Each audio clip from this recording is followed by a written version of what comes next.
Et nous sommes du coup de retour pour cette première game de la demi-finale qui affronte Wartox à Shield. On va directement rejoindre Nox et Majin qui sont au cast. La draft a commencé, donc voilà, je vous laisse la parole. Merci beaucoup Kitty. On va récupérer Ouais, la draft. Voilà.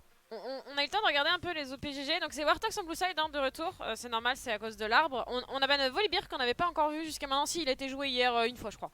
Ouais. Mais ça avait été ça. pas très efficace. On a ban Seth et Xerath. Seth qui est un gros flex pick de chez Shield, donc on l'enlève. Croupy qui était un ancien OTP Xerath m'a-t-on dit, donc on le retire. Par contre on target Cadaver, on retire Caitlyn et Ashe, ainsi que le Kha'Zix de Miguel. Mais du coup là j'attends soit le retour du Jhin, même si je pense que dans certaines situations c'est compliqué, mais le Ezreal de Cadaver. Et tout à fait. En plus c'est super safe en first pick. Super safe. Et du coup tu l'accompagnes d'un Bard qui roam et qui aide ta mid lane et... Oh, on lock. Ok. On sécurise le Graves, c'est normal. Ça reste legit. Ouais, on sécurise le Graves, c'est normal. De toute manière, je pense qu'on aura d'autres réponses, mais c'est que le Ezreal va probablement trouver une prio assez tôt pour Wartox. Et donc, ouais, le Wukong. Top. Wukong flexible. Il est joué par la top lane, tu dis? Bah, je présume, mais je l'avais pas vu dans ses persos les plus Moi non joués. plus. Après il est jouable bot aussi, mais bon là il y a une karma, on voit pas trop la flex karma mid sur l'open tour, donc je pense qu'elle est bot side aussi. Donc c'est un Wukong qui peut être soit top, soit dans la jungle en vrai. C'est vrai. Mais on le voit plus top quand même. Et il est vrai en plus que Karma ne rentre pas dans le champion pool du millénaire de Shield. Ouais. Donc ça m'étonnerait fortement que ce soit un flex mid. Ouais. C'est un très probablement support, donc ouais. Et que va-t-on prendre du côté Wartox maintenant? C'est ça. Problématique en vrai de retirer la karma parce que tu peux pas l'accompagner du Ez en fait pour Wartox. C'est vraiment très bien, un combo qui est très fort. Par contre on sélectionne le Nautilus. Kaisa. Je suis contente de le revoir. Kaisa, non, ce sera le Jhin. Ok. Encore une fois. Ouais, en vrai je suis contente. En blind je suis moins sereine pour être honnête. Ça peut être puni. Ça peut être très puni. Maintenant, bah, c'est vrai qu'on a supprimé Kate et Ash. Et du coup, pour aller chercher, pour le punir, ça peut être compliqué. Shield, il faut se décider. Ouais, Ezreal. Hein. On s'y attend. Ouais, on s'y attendait. Après, bon bah. On a vu tout à l'heure Cadaver joue extrêmement bien, il a pris le push très vite. Et c'est pas du tout la force de Ezreal. Alors, certes, il a une karma pour l'aider. Mais je pense qu'il va falloir faire gaffe. Après.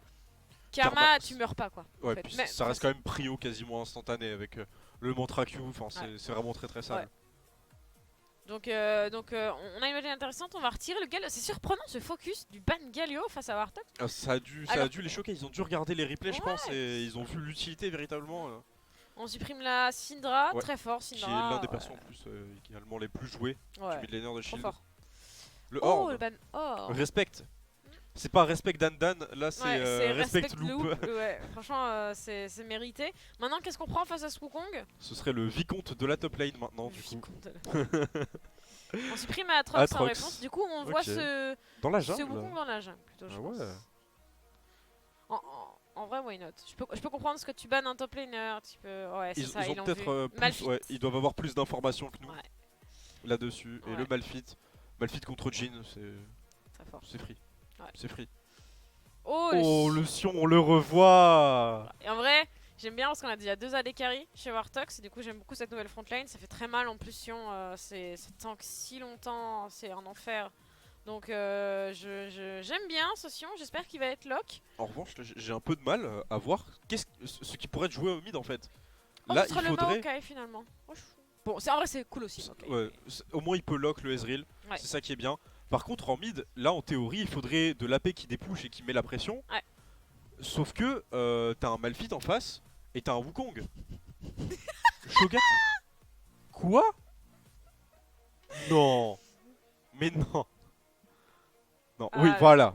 En vrai non. En vrai je comprends le pic pour le dépouche et le poke. Malphite en face. Y'a Malphite et Wukong. Moi je voulais un Razir là. C'est vrai qu'il aurait pu s'en sortir. Ça aurait été... Je voulais un Azir en fait. Ouais.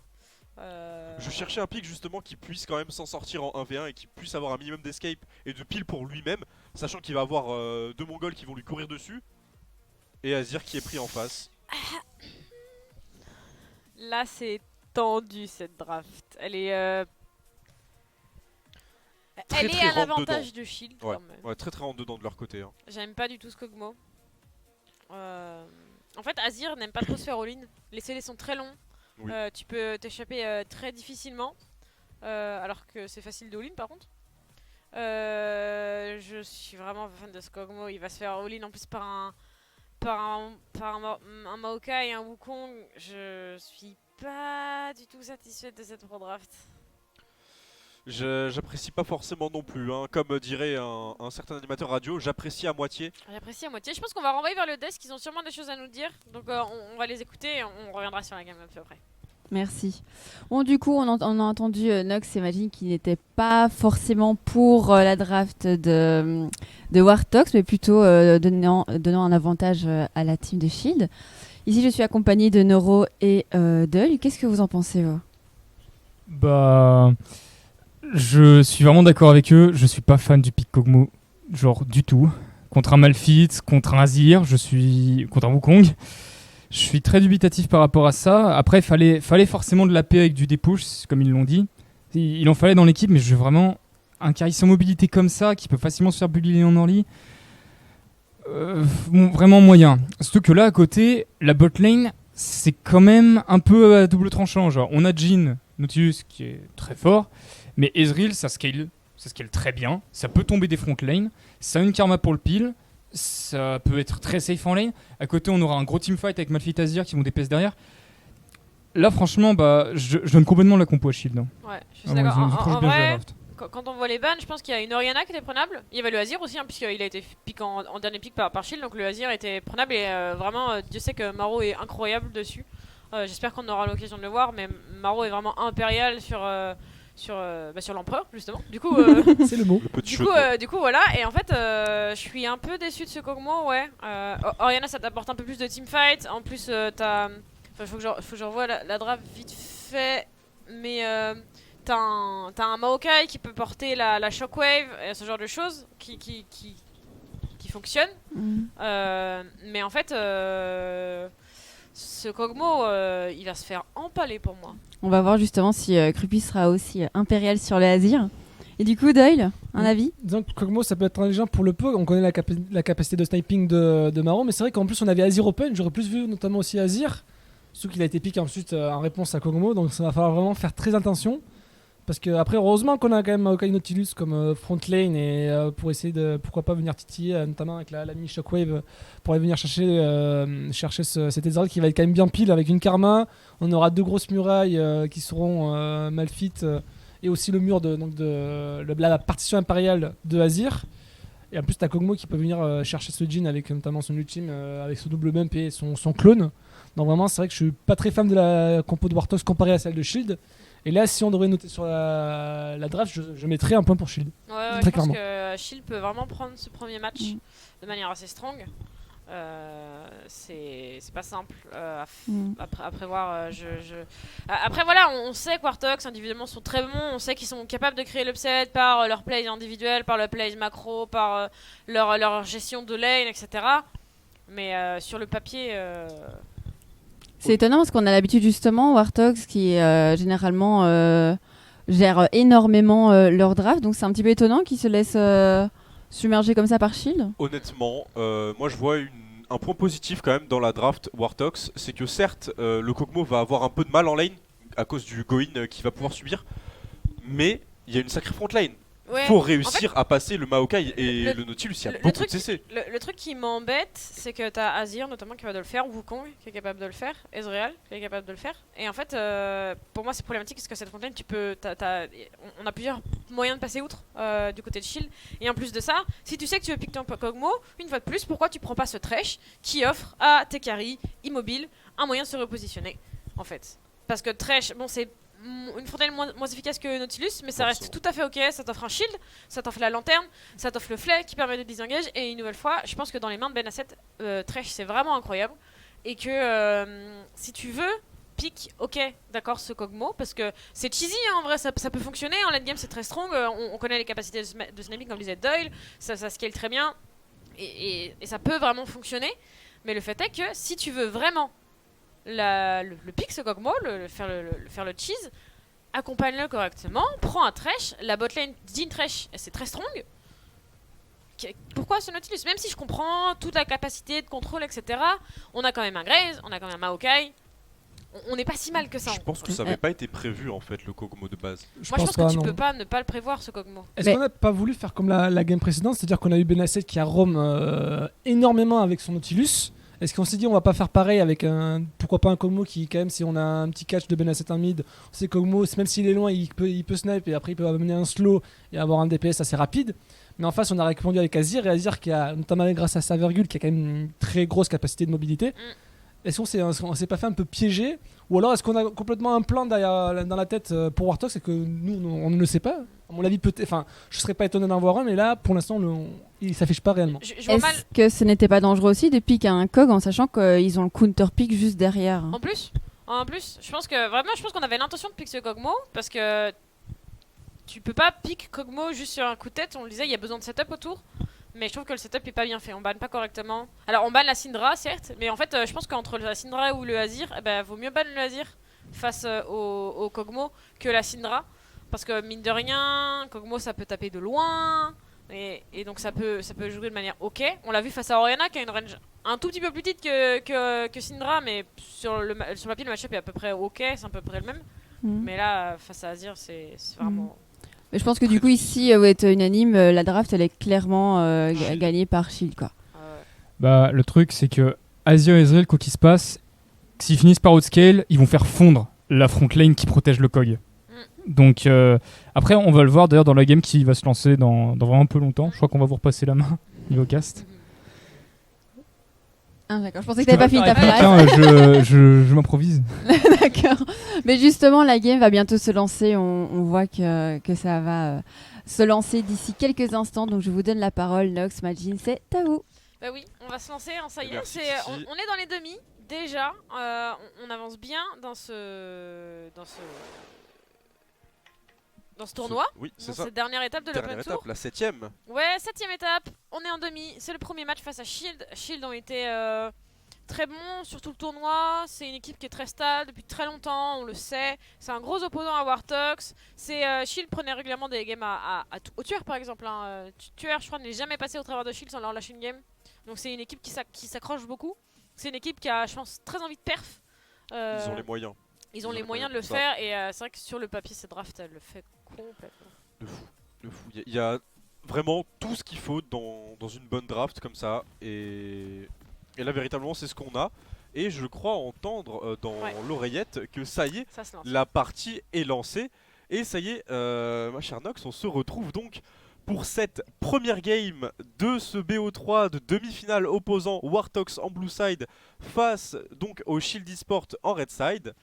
Let's go. Ouais, let's go, on est parti. On va partir sur une cover jungle assez simple. On va laisser le temps à la régie de remettre en place les champions dans l'ordre, mais on est sur un... ça se trash un peu dans le chat, mais bon, ça c'est... Ah, on entend le Kog'Maw rire très très fort.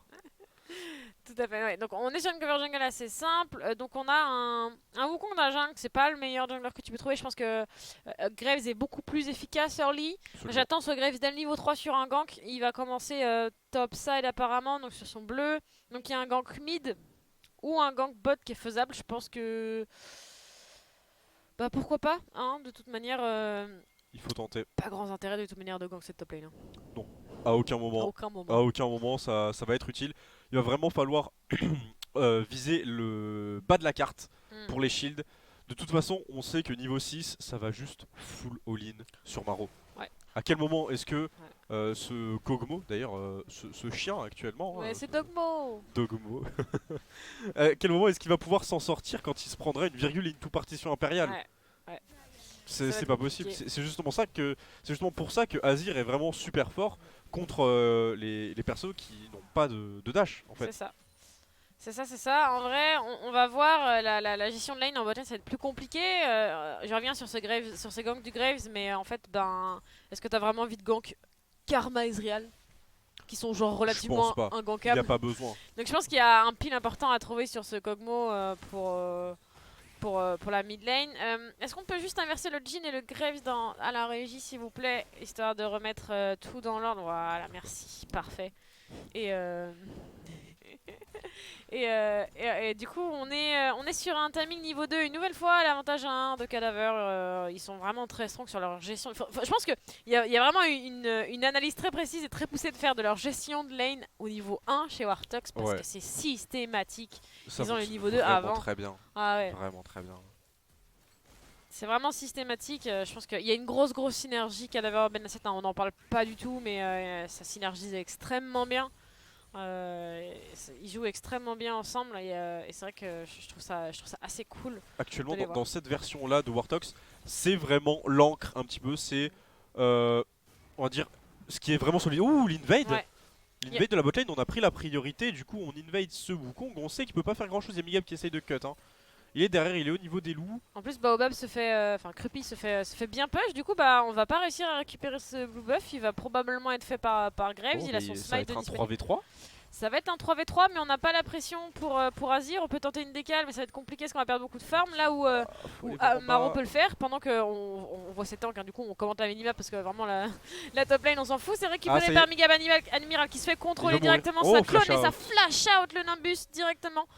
On prend pas de kill, par contre on prend des summoner spell pendant que on a réussi à garder la pression top, on a réussi à garder la pression bot, on a réussi à garder la pression mid. On est sur un gros move ici de Wartox, on cancel ce... déjà un petit green en plus au top. Ce Wukong très bien, par contre faites attention ici. Coup de tour, mais le match-up vraiment, je trouve, est totalement à l'avantage du Maokai. Mais il régène. Ouais c'est ça, il a une super régène et en plus il a de meilleurs dégâts de base et plus fréquents. Il peut plus fréquemment mettre ses spells que... Ouais, je te rejoins tout à fait sur le match-up. Après, ça reste un Malphite qui va hard tank sur le long terme.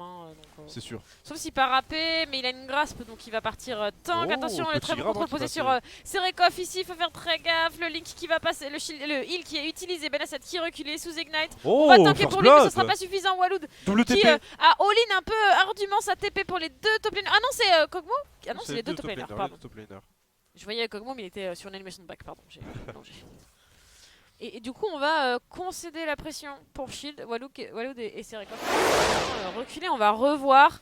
Vraiment, Cadaver qui était full HP qui s'est mis devant pour tank le Q-spell de Serekov, mais il y avait un mantra et du coup, en fait, ça fait de la-haut. Ça fait un dégât en AOE et on est quand même tombé pour Benasset. Mais par contre, Wushin qui a TP pour courir sous la tour, vraiment. Oui. Il a waste sa TP complètement. C'est bien dommage. Ouais. Après, c'est quand même son équipe qui prend le first blood. Oui. Et en soi, franchement... Bravo au Shield, à la botlane Shield, qui arrive à faire ça. C'est pas tout le monde qui arrive à battre en 2v2 cette botlane Wartox. Ouais, on le disait, c'est très fort car Mezrel, ça a très bien joué du côté de la botlane Shield. C'est vrai que tu le soulignes de manière assez précise. Par contre, il y a déjà le double de creep en avance. Ah non, il a été raté. Ouais, il y a un double de creep déjà pour Migab. Ça va être compliqué pour ce Wukong de trouver une situation. L'invade qui a fait très mal. Ouais. On a pink son blue buff pour pas se faire all-in une deuxième fois sur le prochain timing. Ça montre à quel point il se sent en danger quand même. Ouais. Il est niveau 3 contre niveau 5. Oui. Et du coup, niveau 3 contre niveau 5, c'est un avantage au smite. Le premier dragon de la map, c'est un dragon infernal. Très bon pour le scaling.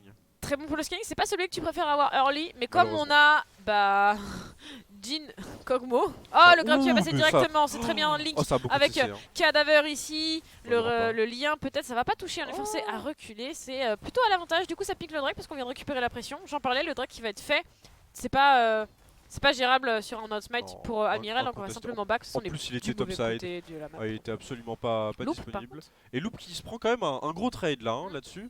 Alors que on parlait justement de l'avantage, mais voilà, ça y est. Ouh, le niveau 6, est-ce qu'on tenterait pas? Non, c'est pas possible, là, on peut pas solo kill ça. L'équipe bleue a tué le dragon. Ça y est, inattendu hein. On s'y attendait vraiment pas, non, très clairement. C'était pas du tout pré-shot.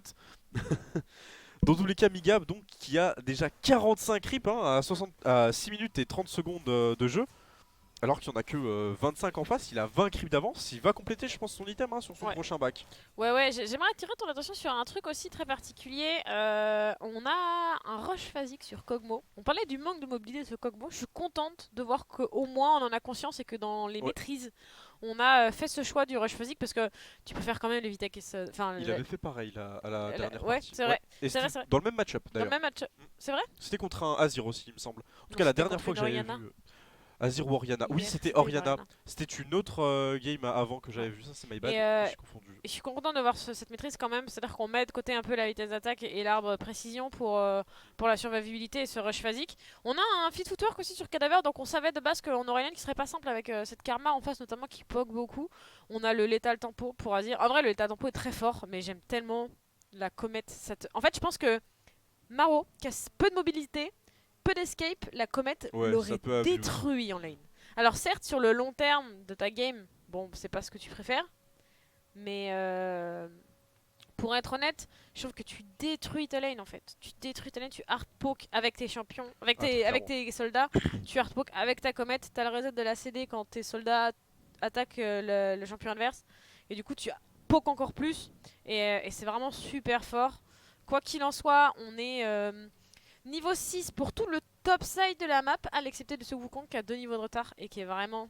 Niveau 5 aussi niveau 5 pour aussi, Malphite. ok, pardon, je louche complètement, mais c'est vrai qu'on a que Crupi de level 6, donc ça va être un peu compliqué. Ah oui, reprise, ok, pardon, excusez-moi, j'avais pas vu, c'est reparti directement. Du coup, on a un timing niveau 6 très intéressant, on l'a pas sur la bot lane quand même, ce timing niveau 6, mais c'est normal parce qu'on est 2 sur la lane, donc forcément il y a un peu de retard d'XP. Mais je pense qu'il y a un truc à jouer, et on le voit, Benasset qui est sur la mid lane, prêt à gank ce Azir si possible. On est assez loin pour Miniam, on n'a pas forcément de soutien à apporter alors que Wukong est juste à côté, mais bon... Crupi qui respecte énormément au final. Benasset qui s'est montré, ça permet à Maro de prendre la lane et aller prendre un timing pour son blue buff. Et encore une fois, Shield qui fait la rotation. Pour l'Herald. C'est ça. Ouais. Il y a beaucoup d'équipes qui font ça. Ouais. Les Eliandra d'ailleurs le faisaient quasiment à chaque partie. Ouais. Donc c'est vraiment quelque chose qui est démocratisé à cet elo quand même. Il faut. C'est vraiment important. Hein, l'Herald, il arrive ici dans 20 petites secondes. Donc... Oh oui, c'est out fort massif de la mid. De toute façon, il est coincé sous sa tour. Crupi, il peut rien faire. Ah ouais, non mais là, niveau mid-jungle, il y a un avance de 20 creeps à chaque fois pour Wartox. Du coup, c'est vraiment ouf. Crupi qui s'avance, du coup c'est l'instant poke de la part de Maro. On a bien zoné la zone autour de Gérald le Herald. Et du coup, ça va être compliqué à prendre pour...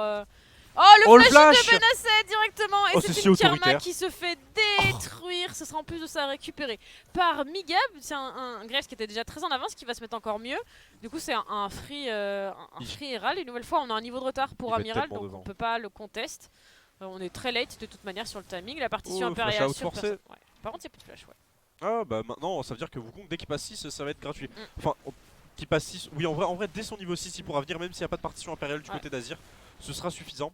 Après, est-ce que on va réussir à récupérer une tour assez rapidement avec cet Herald? Non, là on va cancel ça. Loop est déjà en route. Alors on a récupéré 2 plates pour Wushint, c'est pas si mal quand même. Maintenant, bon, c'est un peu compliqué. C'est de l'argent sur Malphite quoi. C'est pas ce qu'il y a de mieux à faire. Malheureusement. C'est ça. Il va avoir des points de vie plus tôt. C'est ça. Yes. Des stats. Dans tous les cas, on a Ezreal qui a toujours pas complété sa Manamune. Je pense qu'il va l'avoir au prochain bac. Ça veut dire qu'il devrait l'avoir fini, je pense, vers 20 minutes de jeu, je dirais, à peu près. Ça reste un timing assez correct. Ouais. Et on a donc la tire aussi qui a été faite sur Maro. Ouais. Et là, il commence déjà à stack. Hein, en fait, la tire, elle est faite sur énormément d'ADC à l'heure actuelle. Tu la vois sur Twitch, sur Kai'Sa, même sur Caitlyn, hein, c'est faisable. Tu la vois sur Ashe aussi par moment. Genre oui, vraiment, sur Ashe, j'avais déjà vu. Daylan qui avait joué ça chez les newcomers. Ouais. Et donc la tire tu la vois sur beaucoup d'AD carry. Oh le grab. Oh le très beau grab into Link, c'est très bien trouvé ici. Walud qui prend clairement un bon midlife. On va reculer, voilà c'est fait. On a récupéré la pression de lane, on est forcé et obligé d'attendre sous sa tour pour Walud. Et bah on est coincé un peu. Ça continue de poke très bien hein, du côté de Maro. Il y a la présence de Miga peut-être pour un là, dive on va par essayer, contre. bah oui. Il n'y a pas encore le niveau 6 de la part de Benasset, mais c'est pas important. De toute façon, il y a l'ultime de Jhin qui ne rate actuellement aucun tir. Le grab qui passe par contre. Il a touché tous ses tirs. On a touché. Oh, il se fait tuer Benasset, non? Pourquoi il a arrêté de mourir? Il a cru qu'il était mort. La miscommunication Cadaver qui n'avait probablement pas prévenu qu'il allait le soigner. Il a cru qu'il allait mourir. Heureusement qu'il n'est pas resté en range de la tour, ça aurait été catastrophique. Ouais, ça aurait pu être compliqué en effet. Après, je suis assez déçue parce qu'on a engage un peu tôt sur ce curtain call et du coup, bah, en fait, on arrive trop tard, on n'arrive pas à trouver la bonne position pour Benasset et Migab et du coup, on transforme pas cet essai, on transforme pas ce... Oh là, c'est pas passé loin là pour Crupi, on l'a vu mid, c'était un peu compliqué. On a back, on revient top pour ce Jhin, surprenant. Top lane encore une fois, alors qu'on a le replay de l'action au top. Voilà, c'était le flash-in de Benasset absolument super autoritaire. Bon, il y a un petit bug de spectateur, mais c'est. Dans tous les cas, le fait est que ça a été snipé par Migab à la fin, qui récupère le kill. Et on va voir un petit peu maintenant le stuff qu'il a à partir de son bac. Et voilà, il a validé l'item jungle. Et en plus de ça, il a des bots, rang 1. Donc il va vraiment pouvoir se déplacer. Et il y a toujours. Du coup, doit y avoir un montant d'écart. Il doit y avoir un montant de gold sur Migab qui doit être monstrueux, hein, parce que si il y a eu un...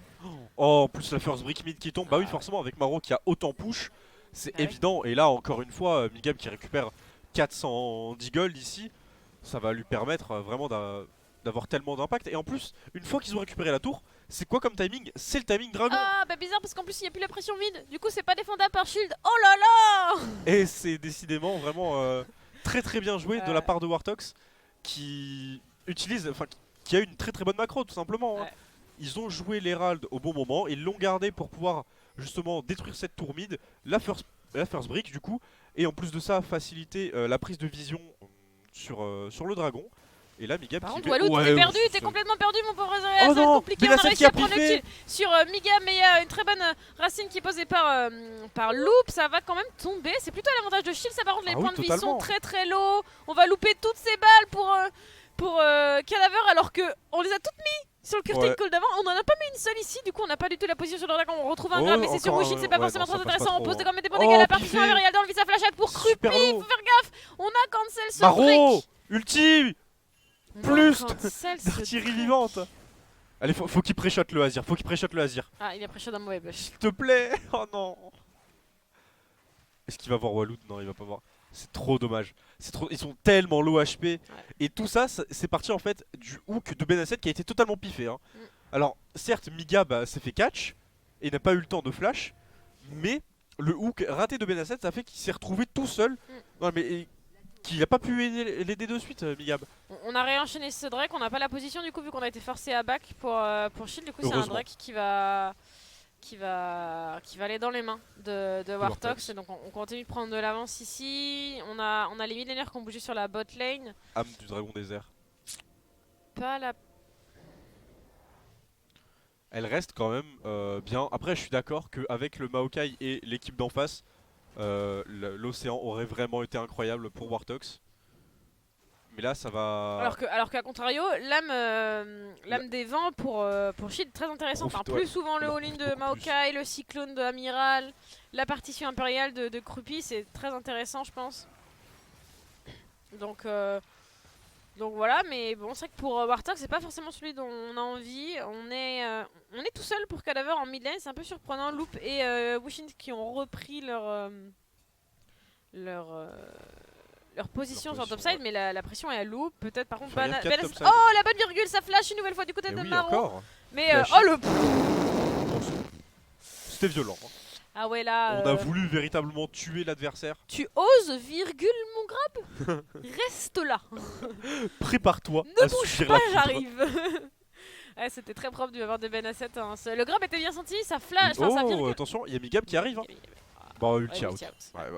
Bon après ça veut dire que la tour est gratuite. Ouais. Yahoo.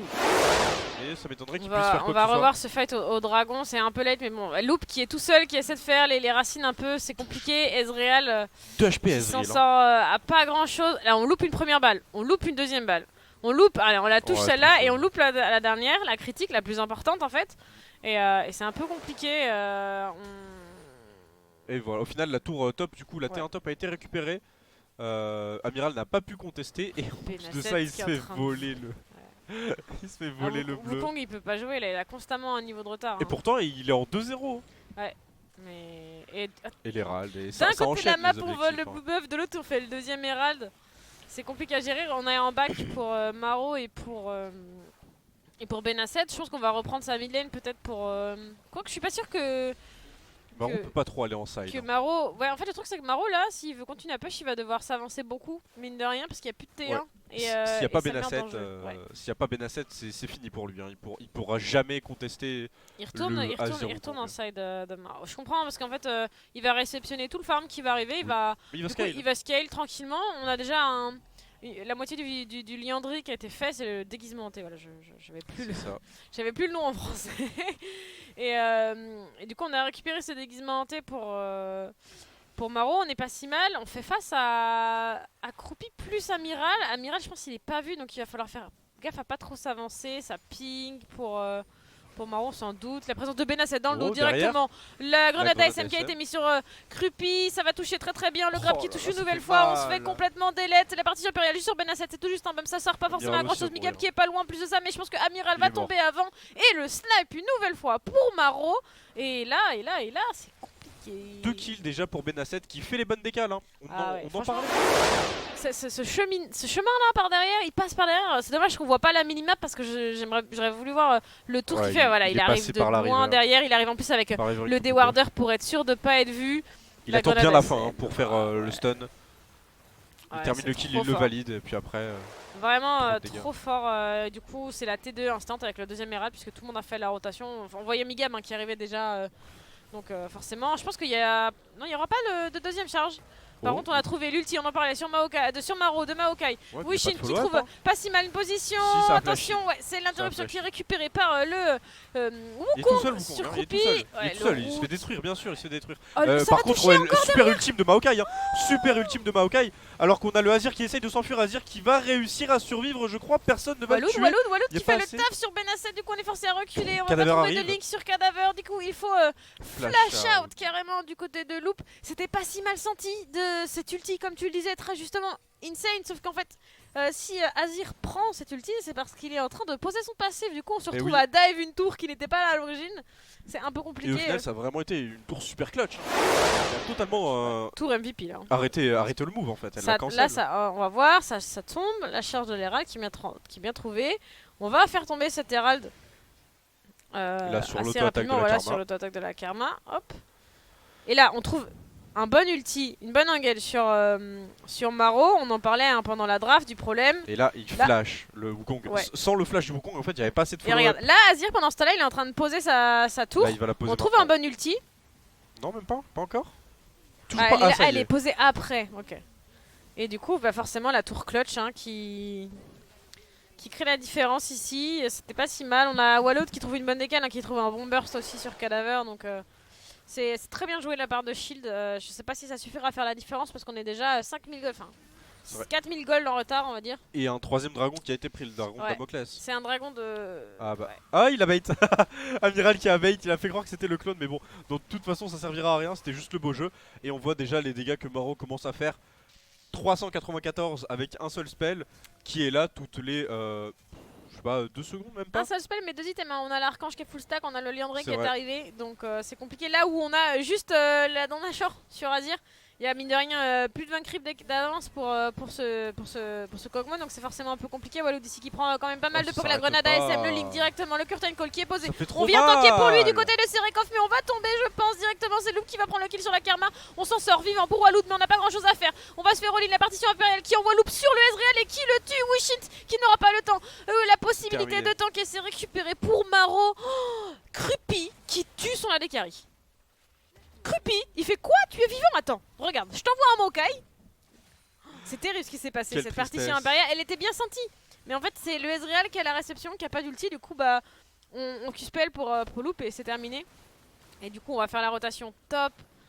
Et honnêtement, c'est là qu'on voit en fait aussi le binôme Nautilus avec Kog'Maw. En fait, le Nautilus, juste il a lock le CC et Maro derrière a juste fait son R. Et vu que l'adversaire peut pas bouger, il se le prend forcément. Et ça fait tellement mal. Juste avant la grosse engage, je pense que Maro a dû mettre 2000 de dégâts, quelque chose du genre. Ça a été véritablement infâme.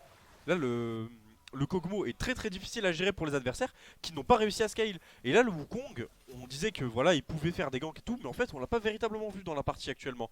Et ça pose beaucoup de problèmes.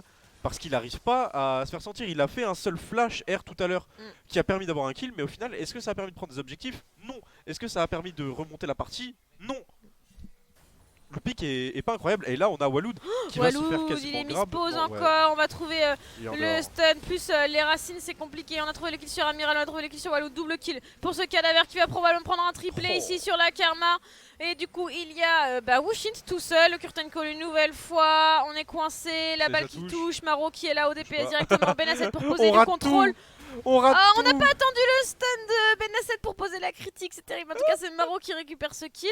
4 kills récupérés, c'est une T3 qui s'effondre, un inhibiteur dans la foulée. Je pense même que c'est une fin de game. Il ne reste que Croupy pour défendre tout ceci. Au vu des timers, ce sera pas une fin de partie, mais on peut dire que d'ici 5 minutes, ce sera conclu. En vrai, ils peuvent forcer. Ils forcent. Ils peuvent. Non. Le beau jeu, le beau geste, je veux bien, mais jusqu'à un certain point. Ça snipe Oh là là, mais ça fait si mal! Ça snipe tellement. Oh, ça tue! Oui, on y va directement du côté de Croupy, mais on se fait instant dépop. Amiral qui est un peu dans la tourmente ici. Maro qui fait si mal! C'est Rekoff, attention, ça touche flash pas. le grab. Oh là là. Et Wishin qui va se réfugier sous sa tour, mais du coup on va pas défendre les T4. Du coup on reprend forcément le focus de la game pour Wartox. On sait très bien que même si tuer les adversaires c'est marrant, ce qu'il faut faire c'est quand même faire tomber les tirs. Regarde Maro, oh là là. Regarde Maro. La première T4 qui s'effondre, il ne reste Mais qu'Amiral. bien sûr, il faut tuer Amiral. Il a... Est-ce que l'amiral va abandonner le bateau? C'est ça la question. Est-ce qu'il va le faire? Il se met pour chasser, il se fait sniper. Maro encore les creeps. Il est all-in directement dans les sbires. C'est un deuxième inhibiteur qu'on récupère ici pour Wartox. La deuxième T4 va s'effondrer, je pense. Ah, on en aura fait repop une pour Azir, ça va être suffisant. Oh, mais ça touche encore. Par contre, belle ultime quand même de ce Malphite. Mais il est tout seul, Malphite est tout seul, il y a personne qui... Et là quand même, ah ça y est, Baob qui arrive, enfin Croupy qui arrive à faire quelque chose. Il arrive à mettre des dégâts, c'est super low HP quand même du côté Wartox. Est-ce qu'on va réussir à faire quoi que ce soit? Maro qui s'arrête pas, Maro qui snipe, est-ce qu'il va réussir à tuer? Oh, la balle! La balle de Cadaver qui arrive à terminer. Et au final, full sniper en fait. Ouais. Maro, attention, bon, Maro qui va tomber la prime de 1000 gold, mais ça fera pas suffisant. Le link à nouveau et c'est récupéré. Pour Maokai, c'est Maokai qui prend le kill. Du coup, la dernière T4, on a temporisé un peu la tourelle de Azir. Et c'est bon, là, le Nexus va s'effondrer. Quel game! Je ne m'attendais absolument pas du tout à ça. Parce qu'en effet, la compo était pas pour eux. Et en fait, on a engage très tôt et on a empêché ce Wukong de jouer, tout simplement. Et c'est ce qui fait la game, très clairement. On va renvoyer la parole à l'analyse desk. Mais quel game, c'est assez surprenant. Merci. En effet... On était, vous étiez vraiment partant pour une victoire de Shield à la base en voyant la draft. Alors, qu'est-ce qui s'est passé? À quel moment est-ce que le Graves a pu prendre son avantage et il a pu débloquer énormément d'objectifs neutres pour Wartox? Pour moi, la game, à partir du moment où Maro a commencé à pouvoir l'emballer un petit peu avec son Kog'Maw, a vraiment empêché le Azir... oui, s'allumer. De faire quoi que ce soit. Et puis même les actions qu'il y a eu sur la botlane. Enfin, il y a eu un tout en fait qui a permis à Wartox de dérouler la game, quoi. Je pense qu'en off, on avait parlé de. C'est ça. Je peux. Merci. Je peux apporter un peu d'explication pour ce tout. Déjà, il y a eu l'énorme pression de la jungle qui a été apportée par ce Graves. Migab MVP sur cette game, je pense. C'est ça. Franchement, le moment où en fait ils font juste claquer le flash d'Amiral sur l'invade. En fait, derrière, il lui vole juste toute sa jungle, Migab. Et il peut rien faire. Il se prend 20 CS en permanence. Et Migab est partout sur toutes les rotations avec l'aide de Benasset en plus. Oui, on a parlé aussi en off. Benasset, ultra présent. Il touche tout, quasiment. Super impactant. Hyper impactant, oui.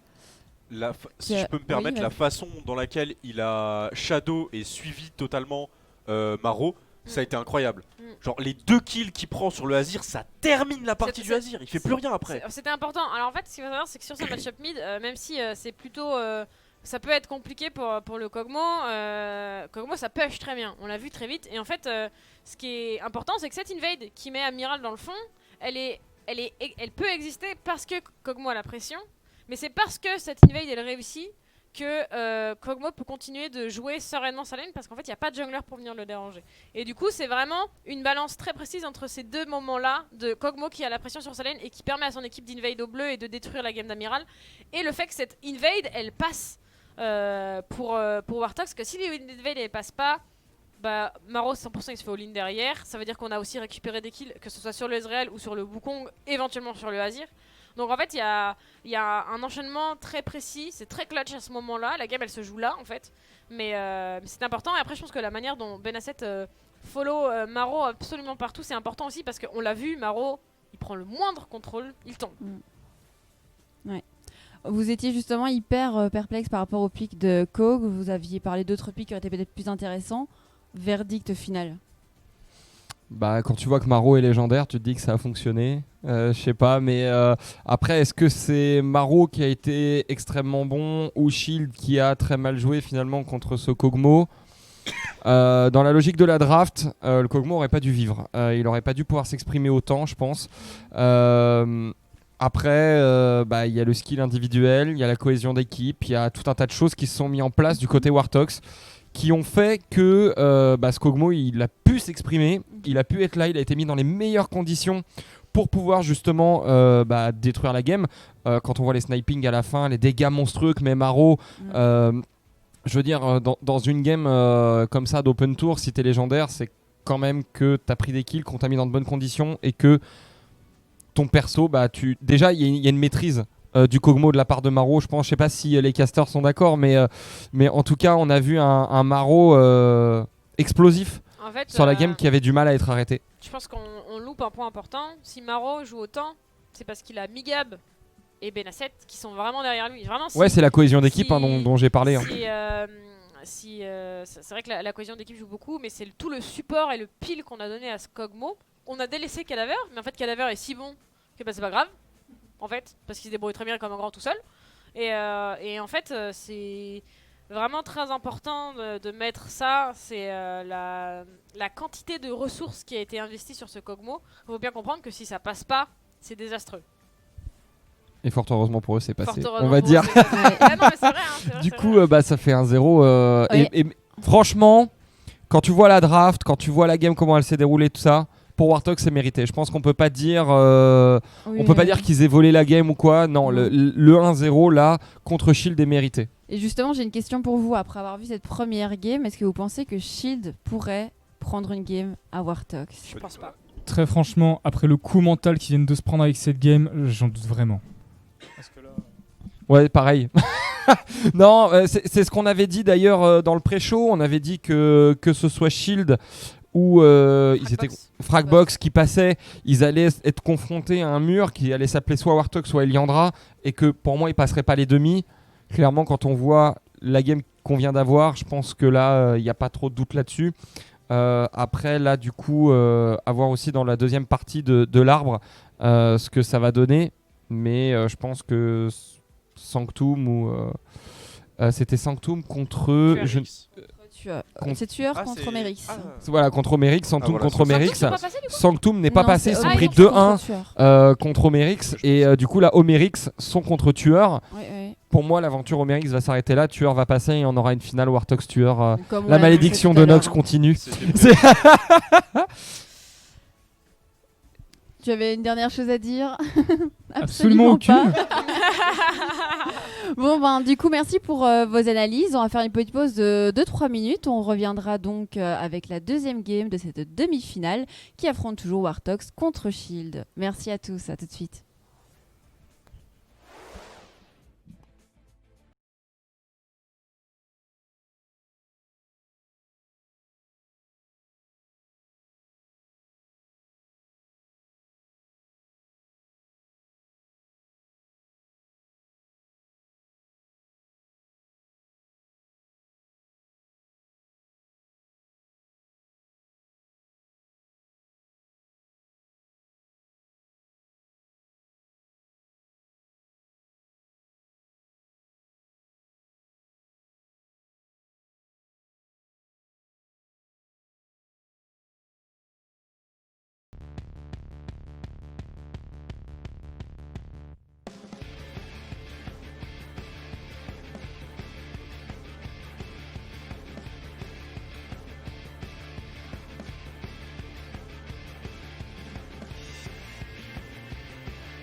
Et nous voilà de retour du coup pour cette deuxième game de la demi-finale.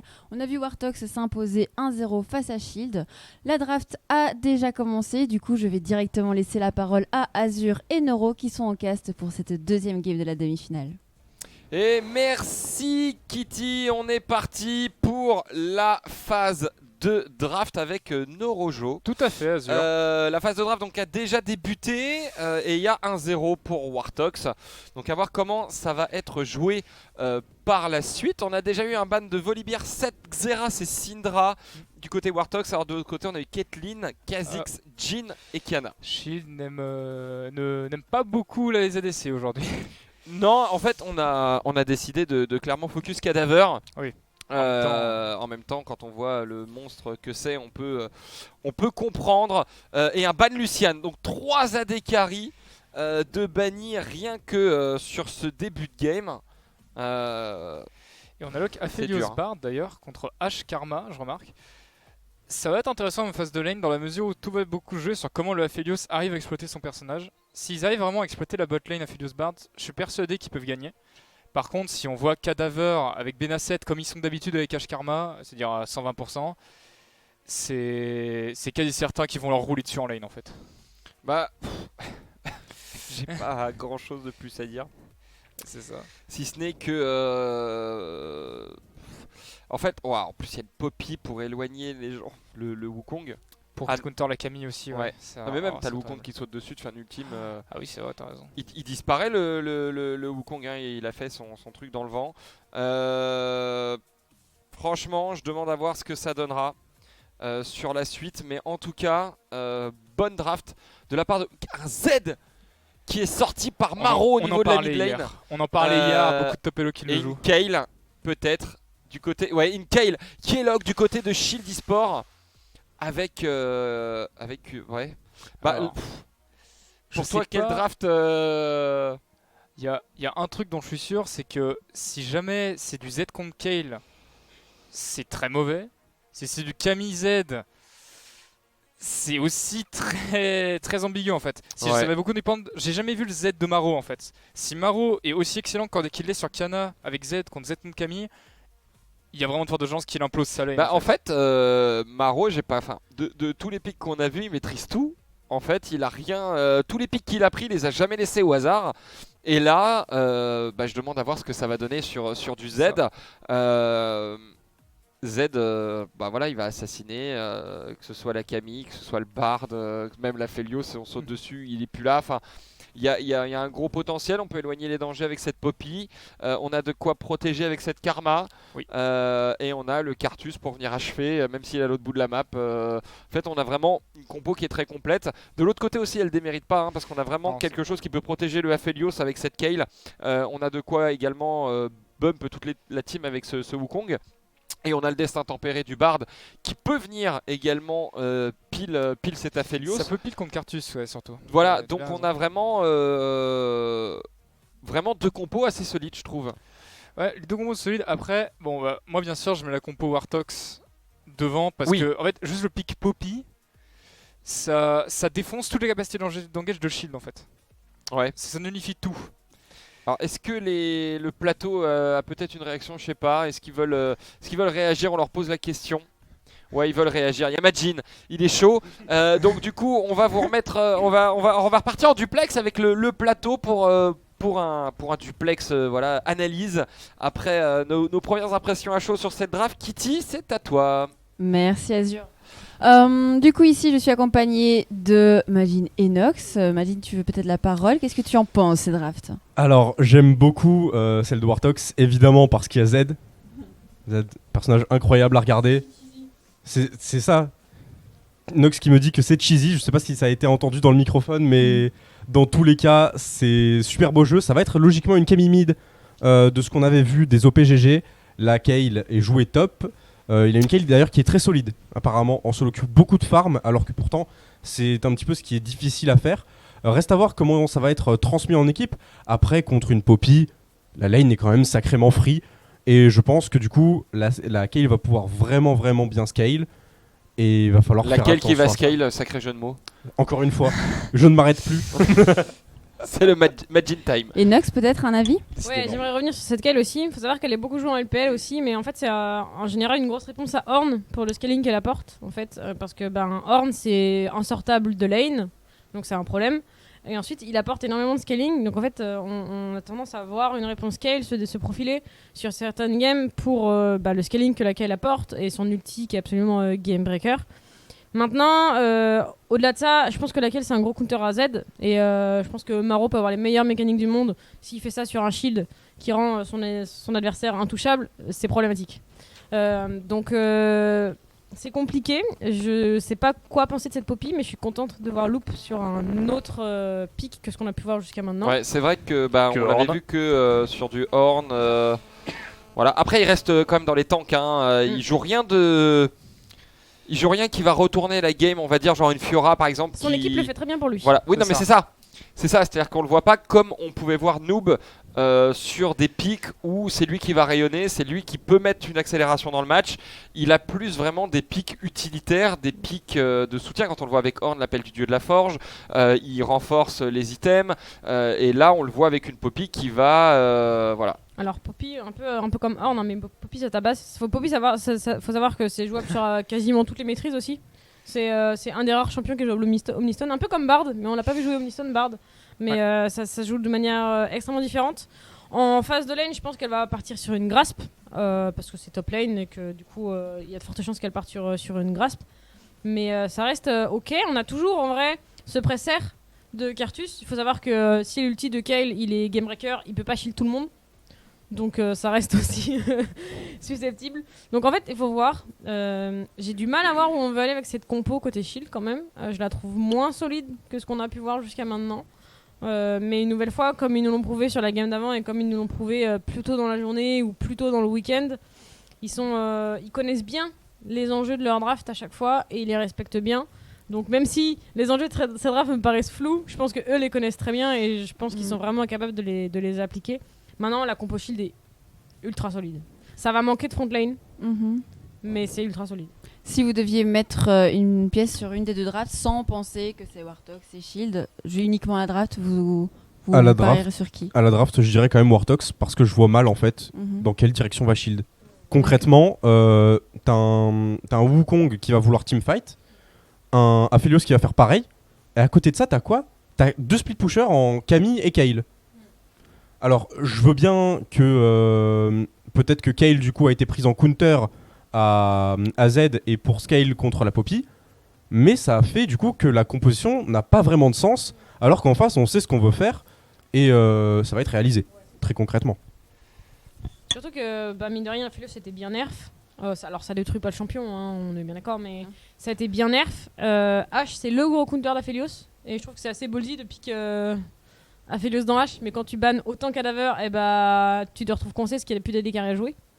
Et du coup c'est problématique, j'aurais préféré voir le Ezreal plutôt. Mais parce qu'en plus on a une Camille et une Kayle donc le DPS, et un Wukong, donc le DPS est relativement assuré.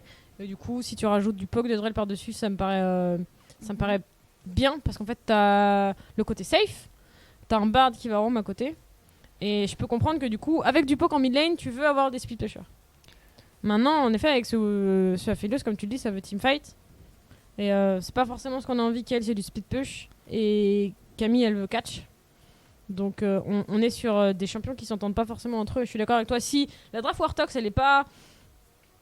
si la draft Warthog c'est confuse, celle de Shield ne va pas dans la même direction. D'accord, merci. Azure, Neuro, si vous deviez donner une pièce juste sur la draft. Je suis le seul que le pick Z dérange ou... En fait, ce qui me pose souci avec le pick Z, toujours quand je le vois, c'est que si ça snowball pas, ça sert à rien. Vraiment, ça sert à rien. Donc là, en fait, ce qu'ils vont faire avoir, ce qu'ils vont avoir un impératif, c'est que s'ils font pas snowball Maro, alors Maro, on est complètement capable. Alors après, si je peux te couper une seconde, à chaque fois qu'ils ont voulu faire snowball quelqu'un, ils ont réussi. C'est vrai.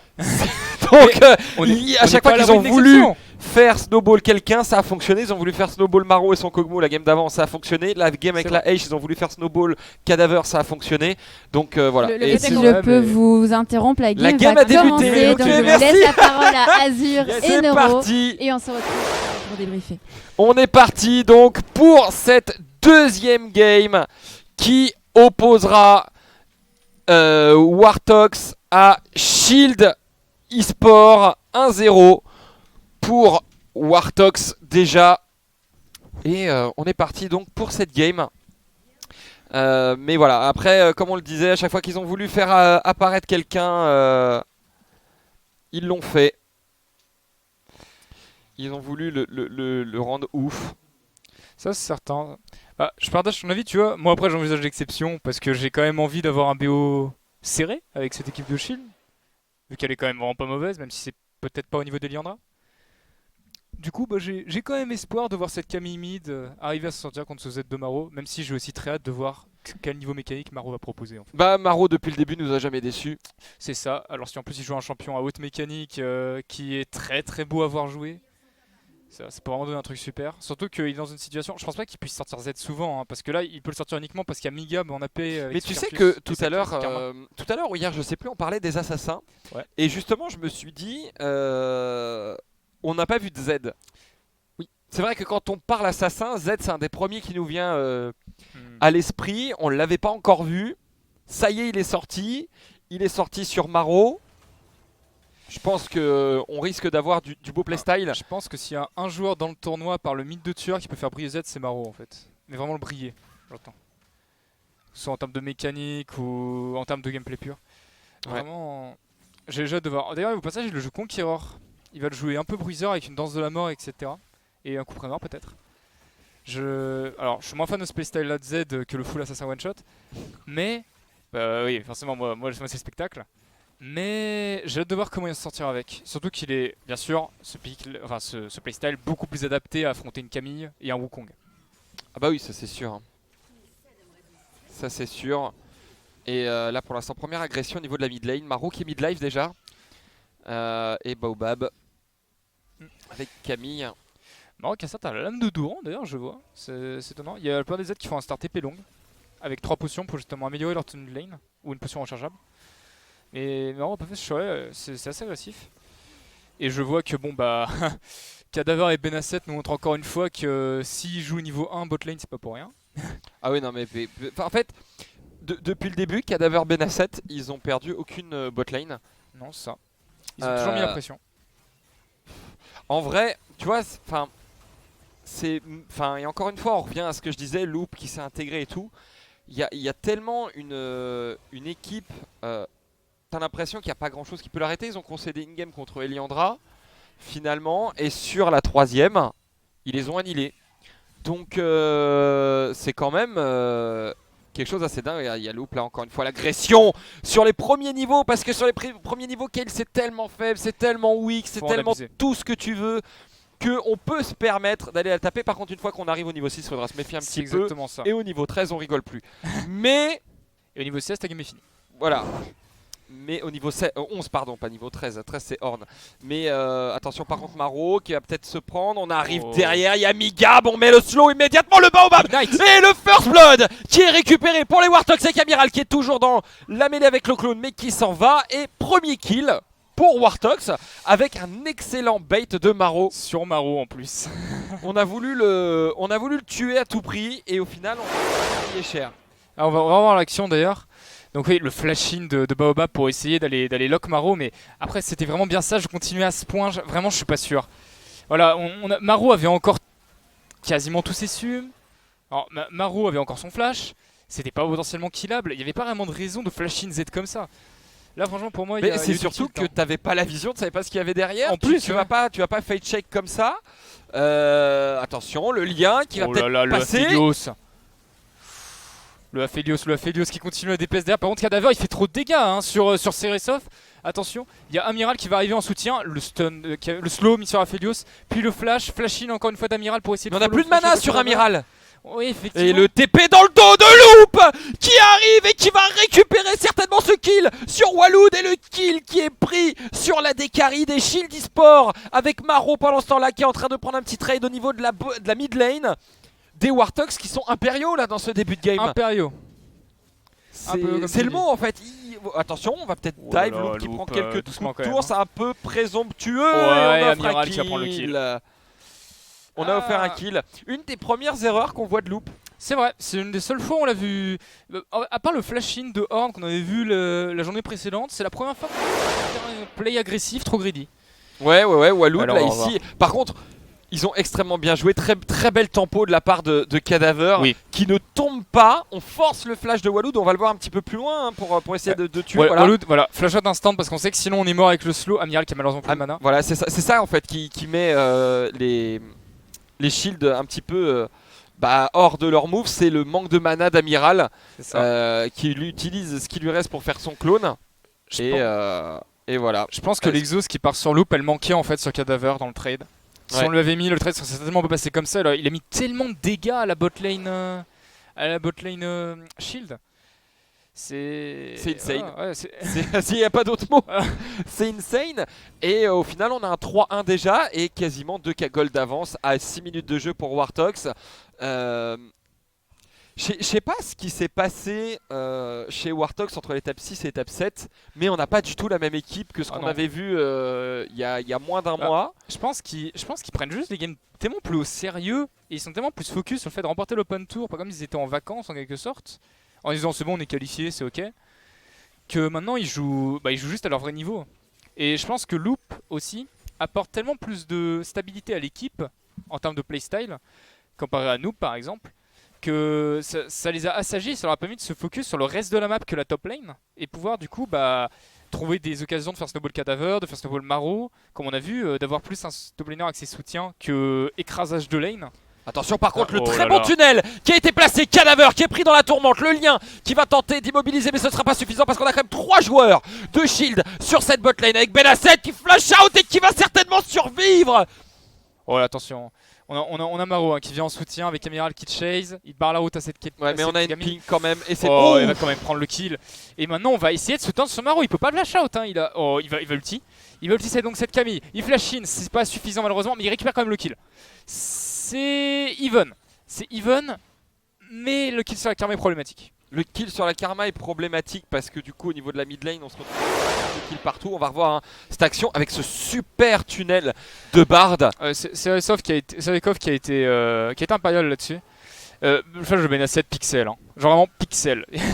c'est là que tu vois que c'est un excellent joueur aussi. Voilà, on revoit ici le kill. Il est dans l'ombre mais il est excellent Benasset. Et là on a Maro qui tente quelque chose. Ouais. En vrai, je sais pas s'il aurait pas dû flash. Ouais, en vrai, même si flash out, il s'en sort pas, je pense. Ouais. Et un dragon du vent récupéré pour shield finalement sur cette action. Et c'est 10% de CD sur les ultis. Voilà, et quand tu vois que les ultis en face, il y a quand même Wukong et Kayle plus Bard, c'est un deck qui est quand même plutôt intéressant quoi. Ah oui, non mais clairement. Clairement, 4 minutes 25 dragon des montagnes, donc on aura une âme d'océan ou infernale. Dans les deux cas, ce sera très intéressant pour les deux équipes. Ouais, et je constate le choix de l'abatteur sur cette Kayle. Abatteur qui n'avait pas bien fonctionné la dernière fois sur le Corki. Ouais. Après, là sur une Kayle, vu que tu vises le late game, c'est ça. C'est un peu plus worse, on va dire. Le problème que j'ai, tu vois, avec l'abatteur, c'est ce qu'on disait la dernière fois, c'est que là sur une décale. Ah oui, tu fais rien. Non, c'est sûr. Tu ne sais rien. C'est sûr. Mais après, est-ce que le but n'est pas justement de laisser cette Kayle sur la top ou la bot lane, voilà, en fonction des swaps, de farmer, le héros de la faille récupéré par Migab. C'est ça. Après, ça dépend de comment Wartox va jouer en fait. S'il laisse autant à cette Kayle de scale, là, Shield a tous les espoirs qu'il faut et c'est en soi un shot gameplay qui peut être justifié pour justement, comme tu dis. On laisse Cadaver seul face à Kayle. Wishint, attention, l'ulti par contre, Baobab. Non, Baobab qui esquive l'ulti Bard et ça a failli lui coûter la vie. Par contre, là, attention, on a Amiral qui va se faire go in, je pense. Oh, le flash-in de loop qui va malheureusement pas tuer Baobab. L'ulti qui a été loopé avec le magnifique dash out de ce dernier. Et comme tu dis, Cadaver qui se retrouve en split contre Wishint. Alors, au final, c'est plutôt une bonne idée puisque c'est de range. Donc, Cadaver est relativement safe finalement là-dessus. Exactement, ça c'est. Bon, après, il n'y aura pas de potentiel de kill, mais il est réellement safe. On va revoir l'action d'ailleurs sur Baobab. Mais voilà, Baobab qui sait step l'ulti de Bard et qui manque de certitude s'il n'avait pas buté sa position de corruption pendant le trade. Amiral qui est plutôt safe. Et là, on voit le flashing de Loop. Au top, là, apparemment, sur le live, il y a quelque chose qui est en train de se passer avec Loop qui est en train d'arriver. Walloud, on va prendre le kill. Les dégâts, et pendant ce temps-là, au mid, on a un magnifique go-in de Baobab qui va punir Maro qui était allé chercher ce Bard un petit peu trop loin sous la tour. Et là, je constate qu'une Yumo vient d'être complétée sur ce Z. Et on a un Z qui a back avec 2 kills, pas mal de gold. C'est ça. Et là, il va. on va les faire absolument. Je suis pas sûr que ce soit très intéressant. Les dégâts de Cartus, quoi. C'est juste incroyable. Par contre, je voudrais quand même en parler sur l'action où en fait, Serikov, on l'a pas vu, mais sauve littéralement Baobab. En fait, ce qui se passe, c'est que loupe le flash-in, mais que le lien de pierre de Serikov proc pile à ce moment-là parce qu'il se rapproche exprès, alors je pense exprès en tout cas, du Baobab pour lui conférer le shield. C'est très bizarre comme phrase. Et mais on a compris ce que tu voulais dire, c'est le principal. Et ce que je vois, c'est que surtout un go-in sur cette mid lane avec un ulti qui est parfait de la part justement de Serikov sur ce Par Z. contre, sur la bot lane, on a un go-in. L'ulti Camille pour sécuriser le kill sur Maro, forcément. Et par contre, on récupère un kill sur la Kayle. Et une Kayle qui est au fond, c'est une Kayle qui va rien faire. C'est une Kayle qui va avoir ses power spike beaucoup trop tard pour la compo des shields et qui est du coup, c'est du coup très problématique. Après, oui, et puis même, on n'arrivera pas en hard late game de toute façon. C'est ça. Bah, on connaît Wartox. Hein.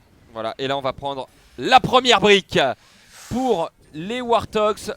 Le first blood de tour qui va les mettre correctement, qui va leur permettre d'avoir de l'argent. Et malgré tout ce qui s'est passé, il y a Wartox qui a toujours de l'avance. Ils ont toujours de l'avance. Là, en fait, la question qui va se passer... Benasset, il est tout seul, il se fait avoir le support et on offre encore un petit peu des gold. 2000 gold d'avance pour Wartox malgré ce kill. Et il a mis une charge finalement sur la T2 bot, cet Herald. On a une game assez surprenante, les Wartox qui font pas mal d'erreurs là depuis. Ils commencent à en faire, ils commencent à créer un petit peu trop, peut-être la confiance d'avoir. Depuis la 7ème minute, là ça fait 5 minutes qu'ils font un peu. Ils ont voulu jouer Ballsy en jouant des pics comme Z par exemple, ou comme Poppy en sortant un petit peu du cadre du Horn machin, de leur pool de chambre qu'ils utilisent depuis le début. Et du coup ça se ressent qu'ils tentent plus de choses. C'est pas forcément mauvais pour l'instant, ils sont pas en train de perdre non plus, ils ont toujours de l'avance. Après, attention quand même, parce que là, Baobab et Amiral sont quand même en train de... peuvent porter la game jusqu'au scaling de Kayle. Donc, faut faire attention. Par contre, la TP en ultime. Derrière Baobab, là directement, qui se fait combo complètement par Maro. Il va encore avoir un HP. Mais Maro et on va le chercher. Cette fois-ci, il s'échappera pas. Et on a un dragon des montagnes qui vient de pop. Ce dragon des montagnes qui vient d'arriver. Ce dragon des montagnes qui oriente justement le gameplay d'Amiral autour de ce dernier en profitant du fait que Migab est là. On a un lock de Waloud qui est proposé, mais attention, ce Cartus il fait quand même super mal sur Waloud. Et même si l'ulti de Bard pour temporiser Benasset est suffisant, il va quand même prendre un kill et ce Cartus continue de dérouler son jeu. Là pourquoi Amiral est retourné dedans? C'était évident qu'il allait mourir. Évident que il y avait plus de flash et il se sentait peut-être acculé, je sais pas. Surtout que là, on va voir peut-être là sur l'action. Donc là on go in et là par exemple le go in d'Aphelios c'est du grid. Migab fait beaucoup trop mal en fait. Voilà, il fait juste trop mal avec Cadaver qui était à côté. Et aussi. Là malgré la temporisation de Benasset, tu vois, bah ça suffit pas. Genre, Bard a fait Serikov a réussi à faire un effort pour temporiser Benasset et je pense qu'Amiral s'est dit que c'était le bon moment. Sauf qu'Amiral à ce moment-là, il n'a pas encore de dégâts en fait. Quand bien même tu veux aller chercher des goals sur Scartus, c'est pas worse. Il avait un shutdown après. Ouais, Scartus, mais tu files un Drake. Voilà, enfin tu files un Drake, non, tu le fais pas du coup. C'est ça. C'est-à-dire que là, tu vois, le dragon. Ils vont le refaire derrière, mais est-ce qu'on peut vraiment, parce que là on a encore c'est brouillon. Ouais voilà, c'est très brouillon comme mise en place, on nous ont pas habitués à ça. Il fait trop mal Migab.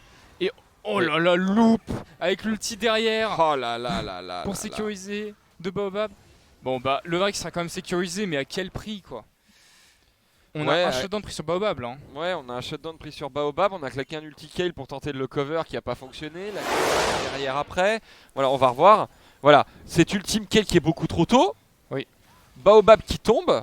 Et à chaque fois, tu vois, Loop qui vient finir le travail. À chaque fois, il s'assure que l'action reste bien.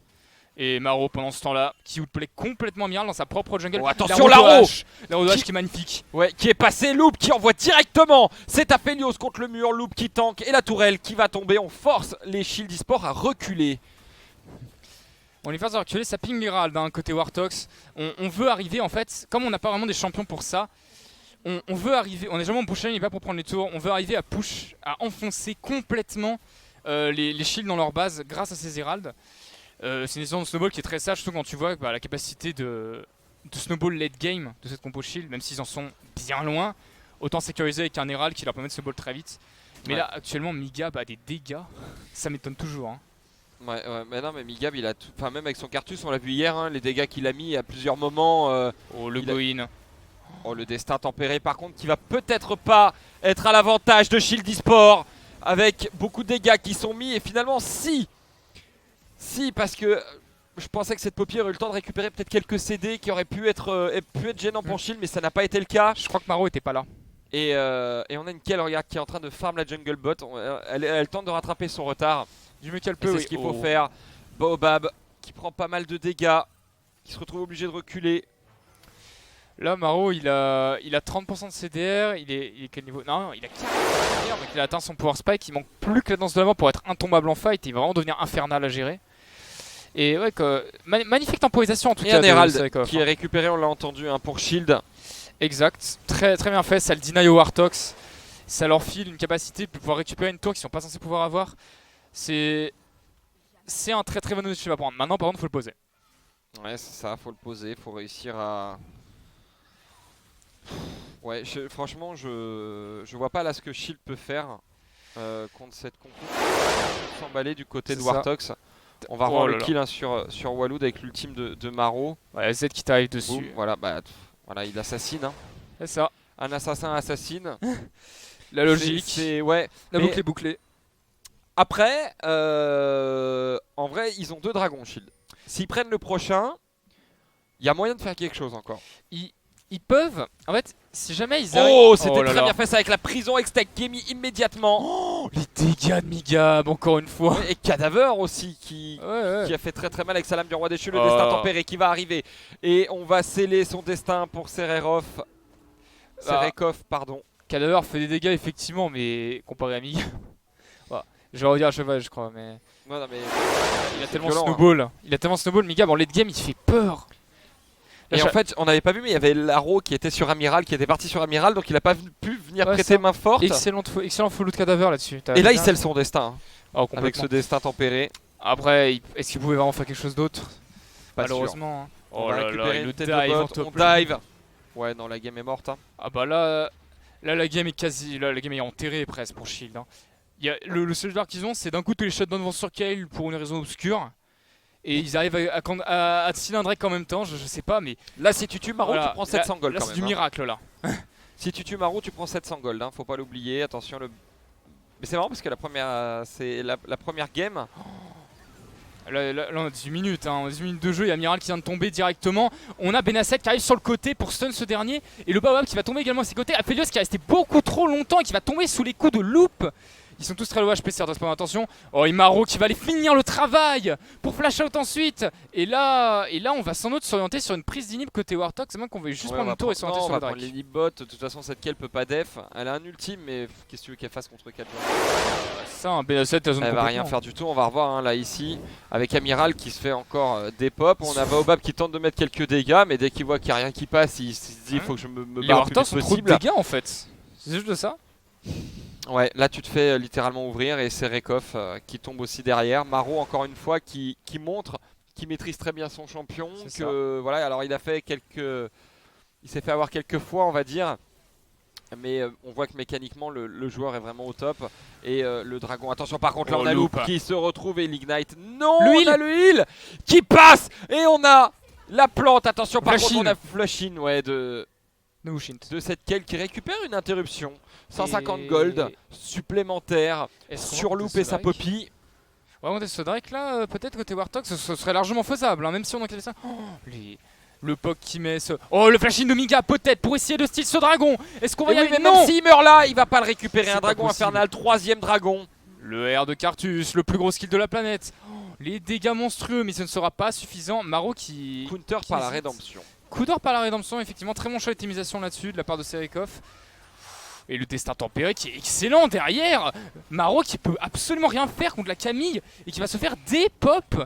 Et là-dessus, c'est un énorme fight pris par Shield. Ouais, et on claque l'Herald au niveau du mid.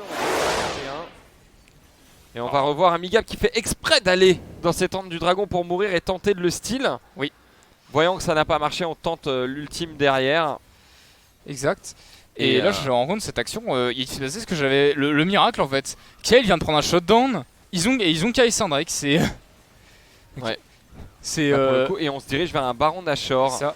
On va se diriger vers un Baron Nashor. C'est ça, je dois le faire à ce moment-là. S'ils y arrivent, c'est godlike pour eux. Par contre, je pense pas que ce soit faisable. Là, par contre, Là, peut-être avec que son Warthog Megatron. va réussir à récupérer ce Nashor. Et il n'est pas récupéré. C'est Amiral qui aura donc ce Baron Nashor et les Shield eSport. Mais attention, ils tombent. Ils sont tous tombés. Ce Baron Nashor ne sera que sur Wushint. Et sa Kayle, pas worse du tout d'offrir 4 kills comme ça à Warthog. Vraiment pas worse. En fait, là, le problème, c'est que Warthog a déjà toutes les façons qu'il faut. Et là, en plus, on pourra aller chercher des tours qu'encore une fois, ils pouvaient pas prendre avec leur compo. Parce que bah, tout simplement, ils sont en sous-nombre. Après, ça mal pourra bien. Parce que Nashor va permettre déjà de l'avancée des Warthogs et de les placer en stand-by en attendant que la Kayle arrive à scale, en attendant que le Aphelios arrive à scale, même si ça va être extrêmement long et que je doute qu'un seul Nashor suffise pour ça. Surtout sur une personne.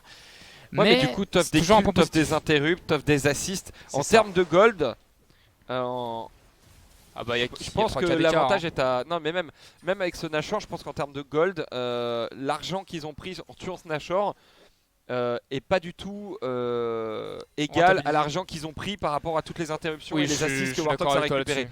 Donc c'est pas une action qui est worse au final, parce que tu te retrouves avec juste un Nashor sur la Kayle et des Warthogs qui ont pu aller chercher des ressources en plus, qui ont pu compliquer quoi. C'est ça, qui mettent de la vision partout, hein, la jungle. La jungle est complètement bleue. Hashtag je suis Warthog. C'est ça. Après, Team Warthog. Et là, on va commencer à sentir vers le push. Laquelle est restée toute seule, même si elle a son TP. Il va falloir faire attention parce que sur un outgoing de Poppy, ça peut vraiment. Ça peut vraiment enchaîner très très rapidement sur un carry. On l'a vu à maintes reprises. Hein. Loop, en tout cas, qui fait un très bon taf et qui est beaucoup plus agressif en fait quand on lui donne un champion à going. Il nous montre une nouvelle facette de son playstyle, c'est impeccable.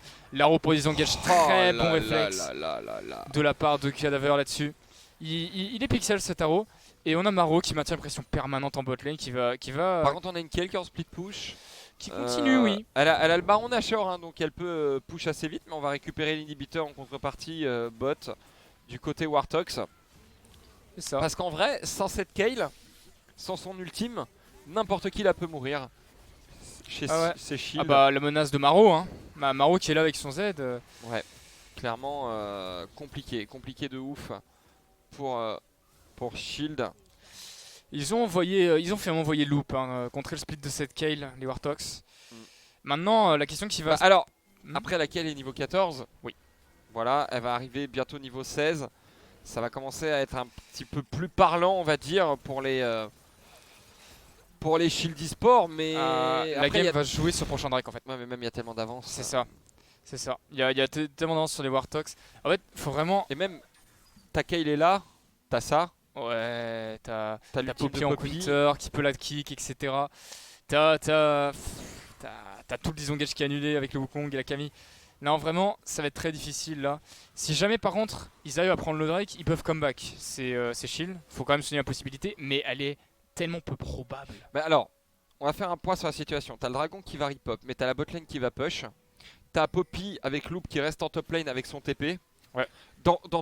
Tu vas avoir deux lanes qui vont venir se refermer sur toi. Et Warthogs en fait ils ont juste à tempérer au niveau de ce dragon. Laisser la wave bot progresser. Laisser quelqu'un aller def finalement au top. Et ils vont pouvoir récupérer en 4v3 finalement ce dragon. Et je pense que c'est une des meilleures options qu'ils ont. Après Fight au mid, je suis pas sûr que ce toute soit une histoire de pression. contre laquelle, regarde, elle n'est pas là. Hein. Ah non, elle est carrément pas là. Elle est niveau 15, mais voilà le dragon qui va arriver dans 17 secondes. Et là, clairement, les shields qui peuvent pas def. C'est ça. Après, en fait, contre les Warthogs, on n'a pas d'hard engage. On a Poppy qui peut engage, on a Z qui peut mener une engage. On a juste l'arrow de H à la rigueur. Mais sinon, à part cet arrow, on n'a pas vraiment de real engage. Et bah, cet arrow de H, on peut la louper déjà. Et ensuite, oh ouais, par contre, là je viens de voir. Là voilà, c'est terminé. Le dragon infernal qui se fait des pop et avec récupérer. Attention, on a Pif une arrow là. On a Pif une arrow, j'ai l'impression. Et elle touche pas. C'est dommage. Par contre, là, mais en fait, là, je pense que Cartus met un ultime sur toute la team d'en face avec le proc du Drake. On va avoir un droit à un mid-life sur les 3 carries. Et un bon tier life sur les 2 tanks en fait. Et même si Aphelios a son Ios, son Runan, que c'est Kémia sa Trinité, que Sakel commence à avoir 3 items, ce n'est plus suffisant là en fait. Les Warthogs, on le dira jamais assez, mais ont trop d'avance. Pareil, système en tout cas, c'est l'ulti de Bard pour Loop, ça aurait pu lui coûter cher là-dessus, de ne plus avoir CCS sous la tour. Alors, quand même, du coup, à pas tendance avancée, à pas grid d'un dive qui pourrait mal tourner, même si, bon, bah, encore une fois, je vois pas comment ça se produit, mais. Ouais, mais en fait, le problème là, c'est qu'il y a 2 cagoles d'écart. Mais t'as l'impression qu'il y a tellement plus. Oui, t'as l'impression qu'il y a 10 cagoles là. C'est un truc de dingue. Donc va falloir quand même se méfier dans le teamfight. Parce que si en termes de gold on est presque even. Parce que voilà, 25 minutes de jeu, 2000 gold, c'est pas non plus la grosse folie. Hein. Ça reste conséquent. Mais c'est pas ouf.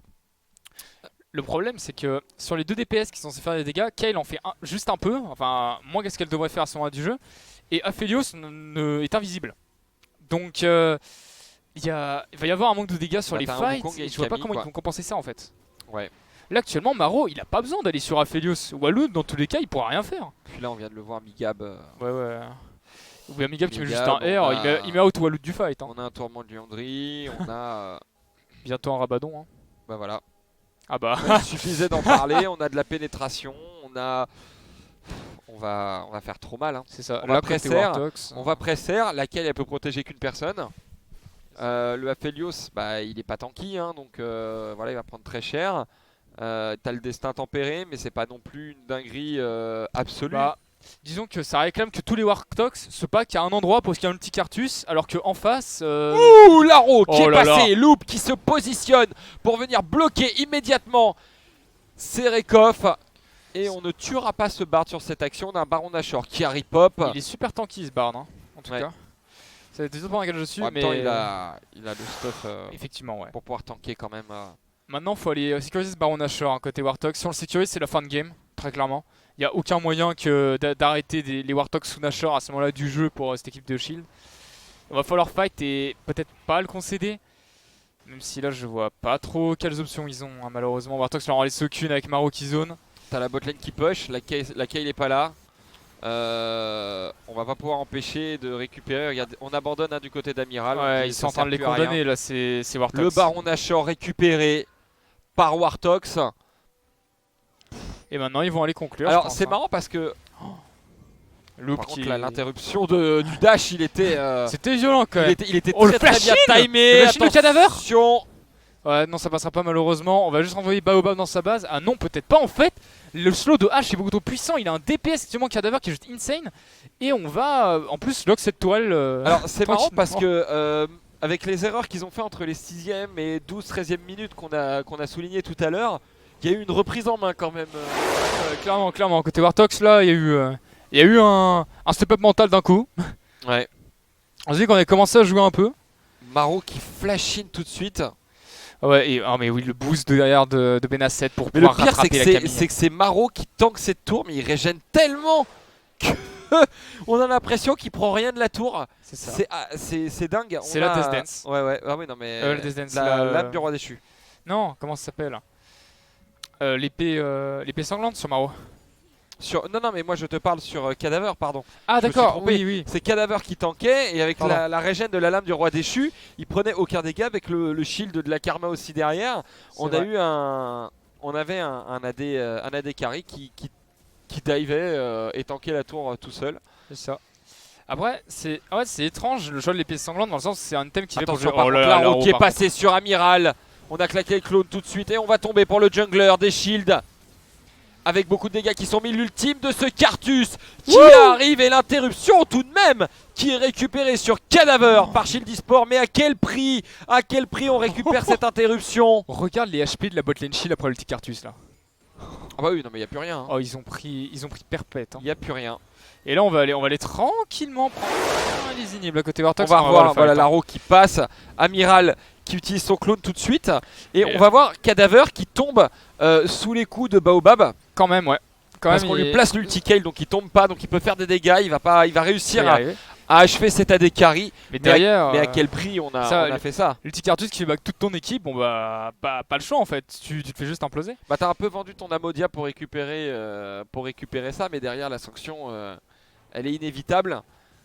Et on se retrouve avec des Warthogs qui Ou par contre Loop. Ouais, là, Kayle fait mal, fais attention quand même.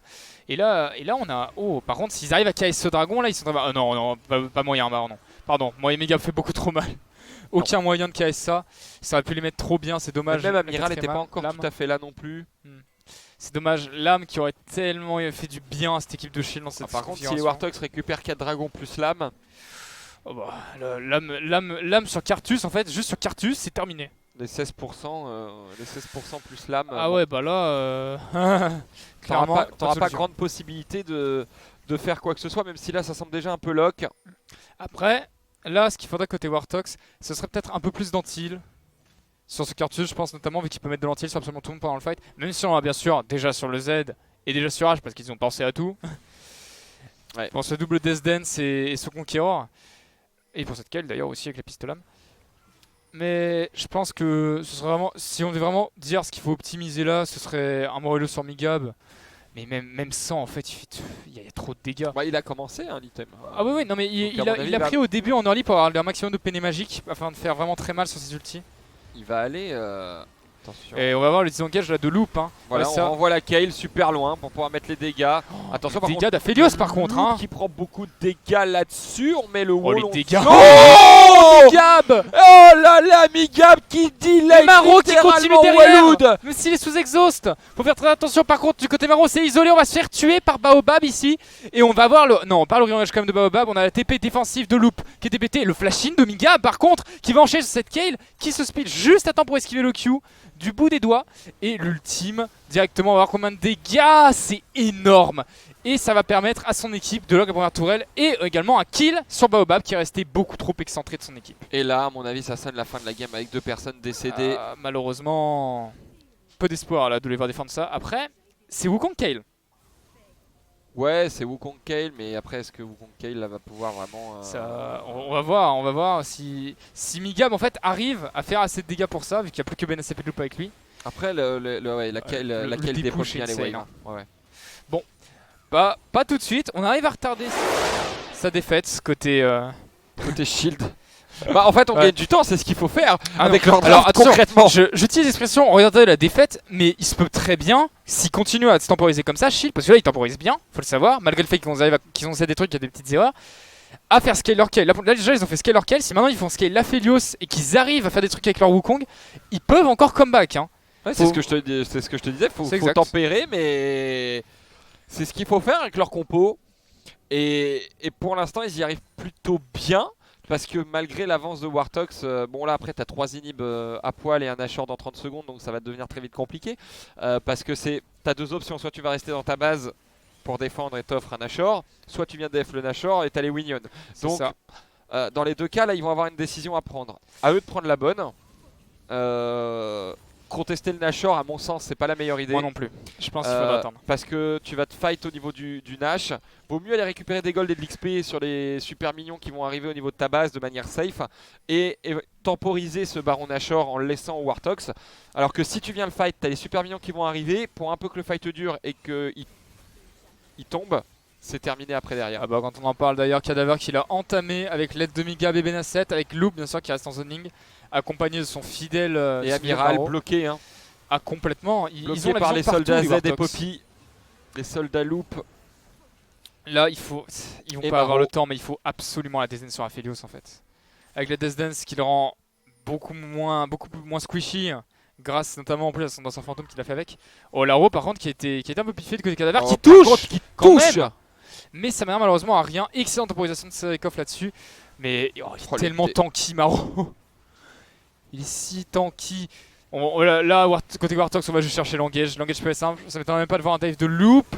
Et on va la prison Exec qui est là. Attention, Baobab qui se fait des pop par Migab et son Carthus. Et le fight au niveau de cette base qui est monumentale. Amiral, un ultime qui est placé dessus. Pas sûr que ce soit la meilleure idée qui ait eu cette Kayle. Mais tant pis, c'est pas grave. On continue. La Kayle qui va certainement tomber. Non, on claque le Zonia du côté de Kayle et la game va être terminée sur cette action, je pense, avec peut-être une victoire. Et voilà, on se fait éliminer Migab qui met beaucoup trop de dégâts et c'est pas Serikov et son Bard qui vont venir défendre ce Nexus et ce sera donc un 2-0 pour Warthogs eSport sur cette demi-finale de la 7ème étape de l'Open Tour. Franchement, Serekov a porté la game à bout de bras. Vraiment. Genre, il a fait un taf de disengage, de peeling, de zoning qui a été insane sur les games. On l'a pas trop vu, mais il a vraiment été insane. Ouais, là, gros travail de Migab aussi. Gros travail de Migab, franchement, une game où ça a été déroulé.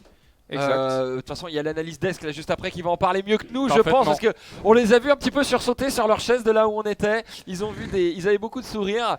Et Kitty, à toi. Merci. Alors, quel game ? Beaucoup de rythme, beaucoup de dynamisme dès le départ. C'est la game la plus longue du coup de Wartox depuis le début de cette 7ème étape de l'Open Tour. Que dire ?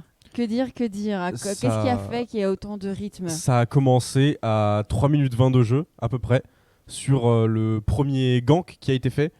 C'était un move qui a été initié par les Shield eSports avec, on se rappelle, le Flash Z de la Camille, et qui en fait s'est fait totalement bait parce qu'il y avait Migab et Benasset, je crois, qui étaient aussi là en soutien. Donc encore une fois, on voit que la botlane Wartox prend l'avantage sur sa botlane et roam et prend énormément d'avantages. Et là, ça s'est ressenti dès le début, ça a mis le rythme. On a joué là-dessus, on a invade, on n'a pas arrêté de se fight. On a profité du fait que Z aime beaucoup les fights un petit peu à l'arrache, les fights brouillons, parce qu'il adore les escarmouches. Donc forcément, quand il y a des fights comme ça, c'est super agréable pour lui. Il y a eu un petit trou où ils ont moins bien joué pendant à peu près 5 minutes, quelque chose du genre. Et ensuite, ça c'est, on a failli. J'ai cru au fait que Shield allait retourner la partie au 3ème dragon. Au 3ème dragon, j'y ai vraiment cru. Et puis en fait, ils sont remords après avoir fait le Nashor. Et ils n'ont pas réussi à scale suffisamment. Et on en revient en fait au problème de la draft dont on parlait. C'est que s'ils avaient eu une meilleure compo Shield, ils auraient pu scale et ils auraient gagné. Et comment vous pouvez expliquer alors du coup que Shield a quand même réussi à prendre les 3 premiers Drake ? En vrai, je sais pas trop comment c'est faisable, pour une raison simple qui est que Migab sur l'entièreté du BO il met un level constamment à Amiral. Donc c'est une grosse perf de Shield de prendre autant. Moi j'aimerais revenir sur des détails en fait qui fait beaucoup de différence. Maro s'amuse beaucoup, notamment à bait l'ulti-Kale et le nombre d'ulti-Kale mis à moitié dans le vent parce qu'il y a un Z qui all-in. Ou trop tôt, parce qu'on pense que le Z va all-in. Et je pense que Maro s'est beaucoup amusé sur cette game parce qu'en fait il a complètement joué avec la Caitlyn. Après bon, ça reste qu'elle, on voit elle découpe Migab sur le dragon et du coup il peut plus rien faire. C'est compliqué parce qu'en effet qu'elle s'est fait beaucoup de dégâts, mais elle s'est trop fait bait par le Z. Normalement c'était un pick qui était là pour counter le Z et en fait on s'est fait complètement avoir par le pick. Et je pense que c'est une grosse perf de Maro notamment qui carry bien Wartox. Après Migab joue extrêmement bien parce qu'il se fait jamais devancer par Wukong, qui pourrait vraiment le devancer, mais ça fonctionne, ça passe pas pour Shield. Donc il y a plein de petits trucs. Il y a pas de Death Dance sur Aphelios. Alors je comprends qu'on veut build du défensif, mais en fait la Death Dance c'est aussi un item défensif. En fait il faut bien comprendre que c'est un des items pour les carries de ce genre qui te donne le plus de résistance et il fait le choix de faire un danseur fantôme. Je peux comprendre pour le burst du Cartus, mais en fait genre la Death Dance c'est trop fort. Et du coup voilà, il y a plusieurs trucs comme ça qui sont des petits détails qui font que la balance penche doucement en faveur de Wartox et c'est inremontable pour Shield. Compliqué du coup pour Shield. Vous aviez de toute façon pronostiqué un 2-0 de Wartox. Bon, ils se sont quand même bien battus. Ils auront fait durer une game à Wartox de plus d'une demi-heure, ce qui est très rare. Donc voilà, félicitations à eux quand même. Du coup, Wartox se trouve maintenant en finale de cette 7ème étape de l'Open Tour France. De l'autre côté, on a Tueur et Omerix. On a vu que Tueur avait gagné la première game. Maintenant, la deuxième game est encore en cours, donc on ne sait pas encore finalement s'ils s'affronteront en finale. Vous l'aviez dit déjà dès les quarts de finale que ce serait certainement une finale Wartox-Tueur. Je pense qu'on aura bientôt la confirmation. Je pense aussi. C'est possible, je dis. Tueur, ils ont l'habitude de jeter une game dans leur BO. Ça leur arrive régulièrement dans leur BO3 de jeter une game. Donc c'est faisable. pour eux, pour Omerix d'en prendre une. Maintenant, je pense que faut rester focus du côté de Tueur en fait. C'est vraiment faut rester concentré et garder un bon mental. Et en fait, le jour où Tueur arrive ça, je pense qu'ils éclatent tout le monde.